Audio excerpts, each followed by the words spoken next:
আসসালামু আলাইকুম ও রহমতুল্লাহি ওয়া বারাকাতুহু। বিসমিল্লাহির রহমানির রহিম। শুরু করছি মৃত্যুর সম্রাট অধ্যায়ের কেউ অমর নয় পর্বের দ্বিতীয় অংশ। জোচি অবাধ্য শক্তিশালী যোদ্ধা ও নেতা, কিন্তু তাকে খাকান করলে চাগাতাই মানবে না। মঙ্গলদের ভেতর তার কৃতিত্ব নিয়ে সন্দেহ আছে, চাগাতাই এটা কাজে লাগাবে। মঙ্গল সাম্রাজ্য দুই টুকরো হবে।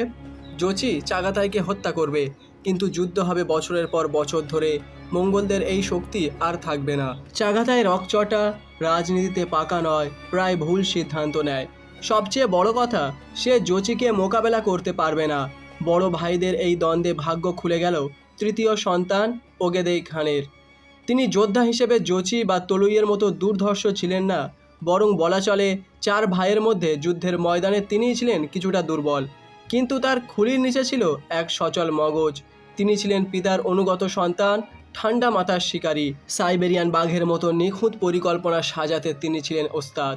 জোচি আর চাগাতাইয়ের ঝগড়ায় উরুগঞ্জ দখল যখন পণ্ড হচ্ছিল, তখন ওগদেইয়ের নেতৃত্বেই মঙ্গলরা বিজয় ছিনিয়ে আনে। মদের নেশা ওগদেইয়েরও ছিল, কিন্তু সেটা তাকে খুব বেশি প্রভাবিত করতে পারতো না।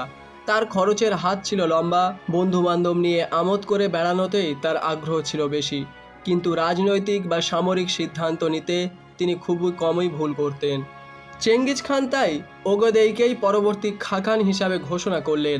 মঙ্গল প্রথা অনুযায়ী বড় ছেলে বাবার জমির সবচেয়ে বড় অংশটা পাবে, তারপর মেজো ছেলে, তারপর সেজো, ও সবশেষে ছোট ছেলে পাবে কেবল বাবার উনুন ও ঘরের দখল।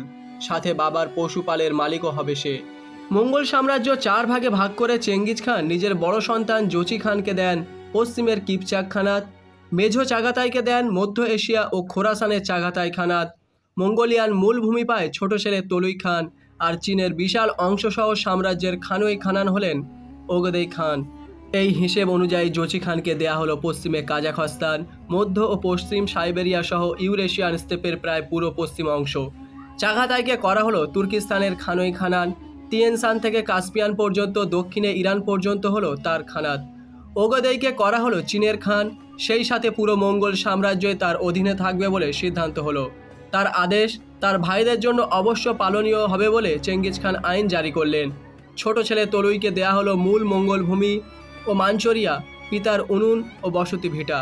যেহেতু বাবার পশুপালের মালিক হয় ছোট ছেলে, অতএব খাঁটি মঙ্গল যোদ্ধাদের একত্রিত করে সেখান থেকে 1,01,000 যোদ্ধা দেয়া হলো তলুইকে।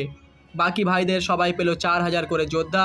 এরা মঙ্গল বাহিনীর কেন্দ্রীয় অংশ, কিন্তু মঙ্গল সেনাবাহিনীর সবচেয়ে বড় অংশ ছিল উইঘুর, কারাখিতাই আর কিরগিজরা। তাদের খাকান ওগদেইয়ের অধীনে দেয়া হলো। কুরুলতাইয়ে চেঙ্গিজ খান ডেকে পাঠিয়েছিলেন জোচিকে। জোচি আদেশ অমান্য করে রয়ে গেলেন কিপচাক স্তেপে। চাগাতাই এই সুযোগে রটিয়ে দিলেন। জোচি প্রকাশ্যে চেঙ্গিজ খানকে বুড়ো শয়তান বলে ডাকে। সে বলে খানের নাকি বুদ্ধিভ্রম হয়েছে, নয়তো তিনি এভাবে মুসলিমদের ওপর গণহত্যা চালাতেন না। চেঙ্গিজ খান কাউকে কিছু না বলে চুপ করে রইলেন। তারপর এক সুযোগে পাঠিয়ে দিলেন ছোট ভাই উচ্চিগিনকে। 2 বছর পর রাশান স্তেপে শিকার করার সময় একবার নিজের বাহিনী থেকে আলাদা হয়ে গেলেন জোচি খান। তার ঘোড়ার কপালে এসে বিঁধল একটা তীর। জোচি ঘোড়া থেকে নামতেই 20 জন যোদ্ধা ছুটে এলো চারদিক থেকে।